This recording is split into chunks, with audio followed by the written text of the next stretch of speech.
Bright Memory Infinite is a single-player first-person shooter with melee combat brought to us by FYQD Personal Studios.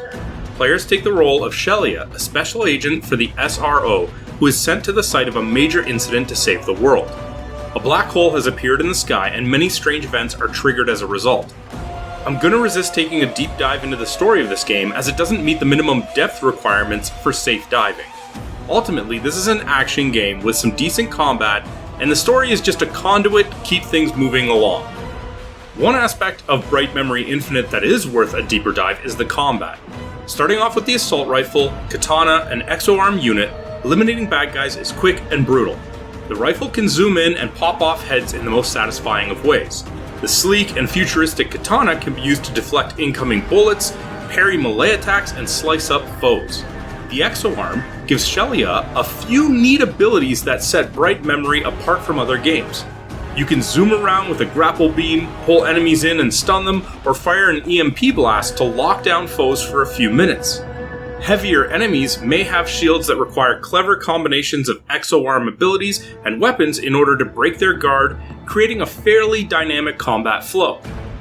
As progress through the story is made, other armaments are found lying around, including a shotgun, pistol, and sniper rifle.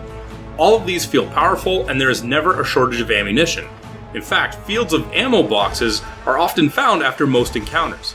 To keep combat fresh through the game's roughly hour-and-a-half adventure, skill points are used on combat upgrades.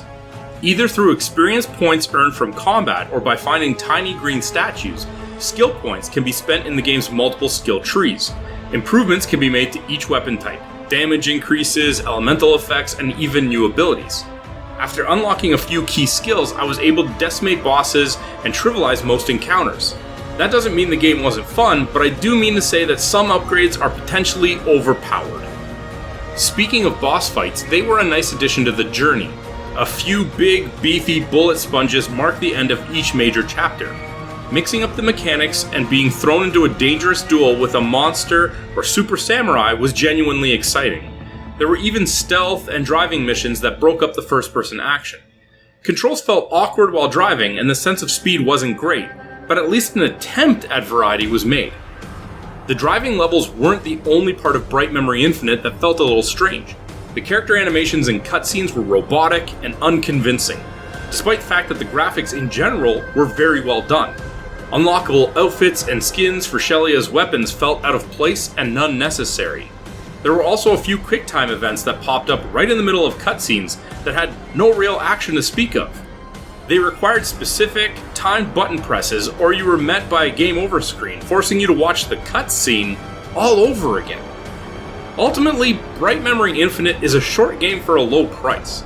I went in with no expectations or knowledge of this game, and I came out having a genuinely good time with it. If the game was double the length, my overall opinion may have worsened due to the repetitive combat or lack of enemy variety. As it stands, I may revisit this game on a higher difficulty if I'm looking for another quick playthrough of a generic but competent shooter. Bright Memory Infinite earns a 5 out of 10. Hey, did you like that video? If you did, be sure to let us know by clicking the like button and leaving a comment. If you want to be first in line for any new content, be sure to subscribe to our channel and then hit up our Facebook page. The link's in the description below to see what's coming up next.